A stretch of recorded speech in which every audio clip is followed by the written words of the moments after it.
Breaking news.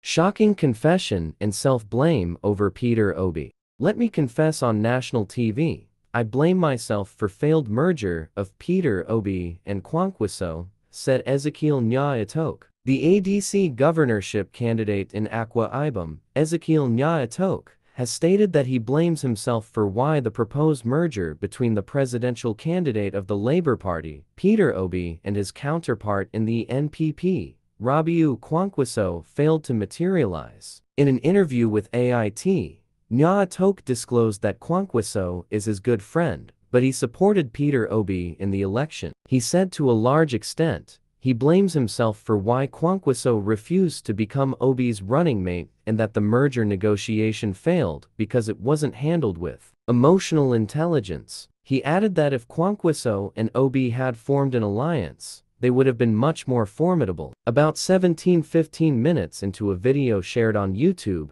Nya-Itok said, "Let me make a confession on national television. If I am to say so, to a great extent, I blame myself for that merger not happening. I am one of the closest friends of Kwankwaso. As a matter of fact, on my birthday, he actually came down to Uyo and spent 3 days with me as a private guest. We are that close. I know his passion. But you see, at the negotiations table, at that initial time, they were thinking sick. Mr. Kwankwaso is not as dogmatic or rigid as they think. All you needed was somebody that had the emotional intelligence to be able to diplomatically let the two sides know that this is about national service and not about who I am or who you are." As at that time, Kwankwaso had something to hold on to, and Peter Obi was largely like an idea. So you don't come and give an idea as being superior to somebody who knows what he's got. What you need to tell Kwankwaso was that this is one sacrifice you can do, and this nation will be grateful to you for a long time. Factually, Kwankwaso had the facts and figures on his side, but there was a general notion that the presidency should go to the South. That could have been a situation where you appeal to Kwankwaso to please allow it to be like this as a national sacrifice. If the obedient movement had a man like Kwankwaso backing them, that movement would have been twice what we saw. Recall that the new Nigeria People's Party presidential candidate, Rabiu Kwankwaso, on January 2023, gave insight into why the much-talked-about merger with Labour Party and its presidential candidate, Peter Obi, didn't materialize. Kwankwaso opened up on the issue while speaking at the Chatham House in London on Wednesday, with its excerpt also shared on his Twitter handle.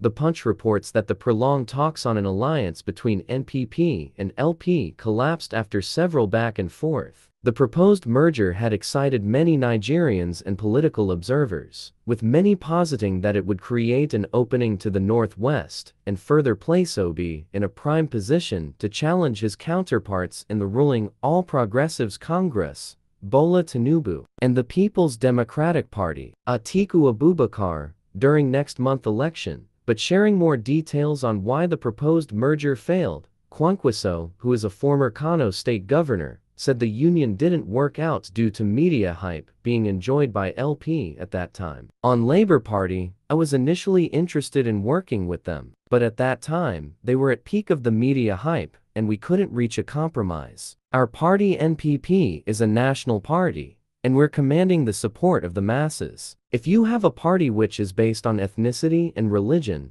that is the difference between the Labour Party and our party, which is a national party, New Nigeria People's Party, he said.